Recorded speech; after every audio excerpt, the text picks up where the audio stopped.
I know you. You're that jaywalking punk anarchist. Hello, this is the Radical Reviewer, and I want to be repressed. Please repress me. Ah!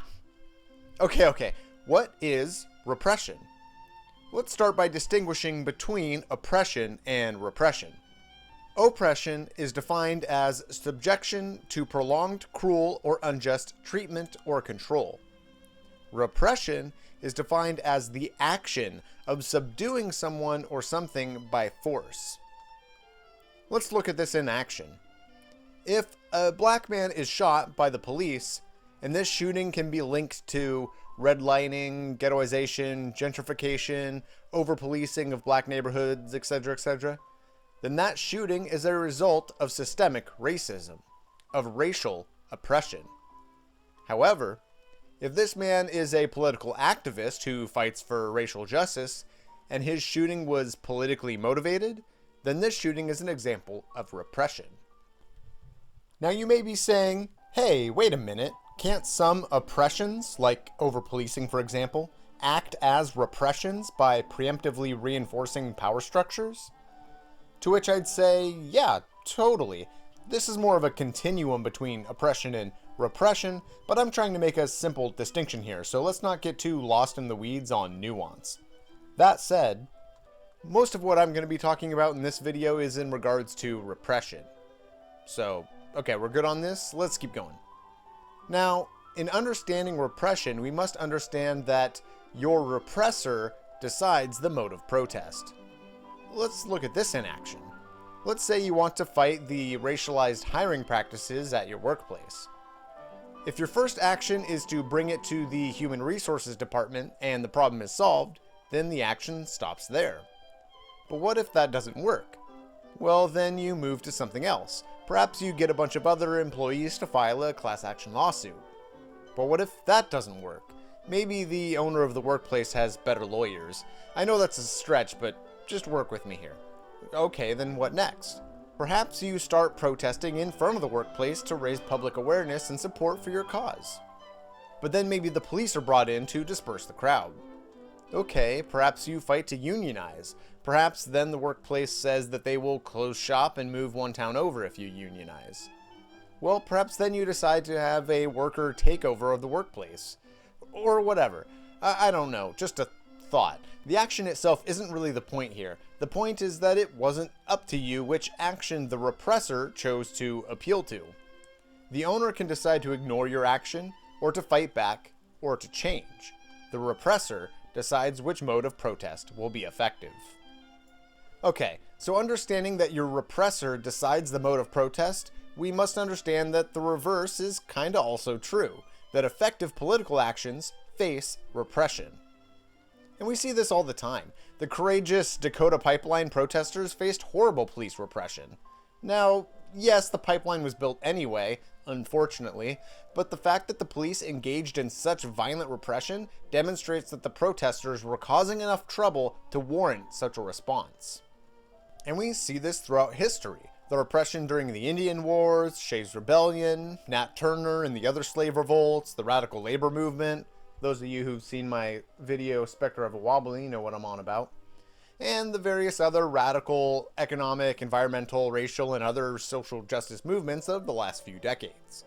I mean, I got a pretty hip audience, right? You folks know about the Pentagon Papers and COINTELPRO, the FBI working with the KKK to bomb civil rights leaders, the FBI working with the police to machine gun to death Black Panther leader Fred Hampton, the police in Philadelphia dropping a bomb onto the house of the activist group MOVE, killing several children and destroying 65 homes, the FBI planning a motion-triggered bomb in the car of environmental activist Judy Berry in an assassination attempt, and then arresting Judy Berry and charging her with the bombing herself until 12 years later a lawsuit finally found the FBI guilty. And, countless other examples of the state engaging in assassinations, false arrests, harassment, funding reactionary groups, agent provocateurs, and other methods of repression. So now that you know what I'm on about, now for the hot take. If you can measure a group's effectiveness by their repression, then perhaps BreadTube is not very effective. To be clear, I'm not saying we don't face threats, we most certainly do, but these threats are oppression. a proto-fascist in the White House, fascist and ultra-right-wing movements throughout the world, kids in concentration camps, climate change denial hurling us towards ecocide, trans people being murdered in the streets, reactionary mass shootings, neo-Nazis marching, imperialist exploitation of the third world, etc., etc., etc. Now, I mean, I don't know, maybe BreadTube faces, like, some repression? Like, I'm sure the FBI's ghetto informant program has been replaced by PRISM or whatever. And, like, maybe there's not a Fed in the basement of Langley watching the comment section on ContraPoint's videos, but maybe it's like a bot that searches ContraPoint's comment sections looking for key terms and compiling data and shit like that. Anyway, I'm getting off track. What I'm trying to say is that the left today, especially BreadTube, is undeserving of COINTELPRO. My point is this. Right now, we face oppression. I mean, think about the problems we face in the world and ask yourself, when will we become effective enough to be worthy of repression? Now, maybe you're thinking, but Radical Reviewer, what do I do? To which I'd say, well, shit, I don't know. I don't know what your skills are. I don't know what kind of shit you got going on around you.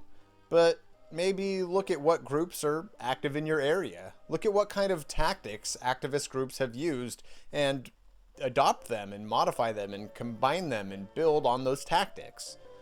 Look at groups like About Face and Animal Liberation Front, Antifa, Black Star, Move, Sure No Sir, Weather Underground, John Brown Earth Anti-Klan First, Committee, Black People's Army, Things, Zapatista, Anarchist Panther Black Cross, Sandinista, American Industrial Indian, Workers the of the Diggers, World, the Brown Berets, Berets, CNT, Redneck Food Revolt, Not Bombs, the Plowshares, Black Lives Matter, the Socialist Rifle Association, and stuff like that.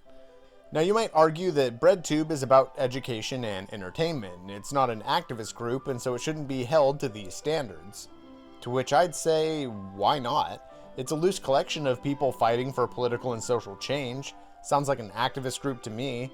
And many channels have begun treating it as such by interviewing on-the-ground activists and by discussing strategy and tactics. And I'd say these are good first steps.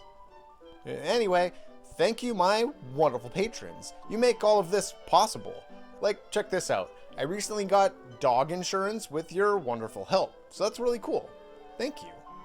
And if you'd like to support me on Patreon, you can go to patreon.com/radicalreviewer. And if you're interested in radical theory, looking for a book recommendation or whatever, you can get your radical reviews here with the Radical Reviewer. Thanks for watching. And in our hands is placed the power, greater than their hoarded gold, greater than the might of armies, magnified 1,000-fold. We can bring to birth a new world from the ashes of the old, for the union makes us strong. Solidarity forever, solidarity forever, solidarity forever, for the union makes us strong. Raising the social cost is the logic of dissent and of demonstrations and of protest. What we are doing, it seems to me, if we are being strategic about our efforts, is we are trying to create a condition in which whatever it is we want, those in position to move the levers of power and make it happen will do so, rather than endure more of our dissent.